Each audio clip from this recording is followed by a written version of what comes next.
Assalamualaikum dan selamat pagi. Assalamualaikum dan selamat pagi. Nama saya Fitriawati binti Awak Masnu. Saya berasal dari KPTM Kuantan dan kos yang saya ambil sebelum ni adalah Diploma in Accounting.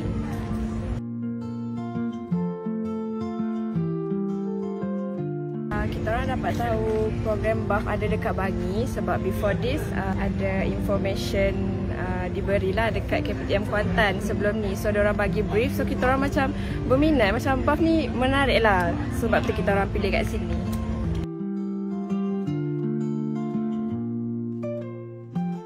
Perasaan dapat sambung belajar dekat KPTM Bangi, saya rasa sangat excited sebab dapat jumpa kawan baru, and saya pun dah ada orang yang saya kenal sikit-sikit dekat sini. So saya rasa macam gembira lah, and tengok environment dekat sini pun okay. So I feel so excited untuk start kelas dekat sini.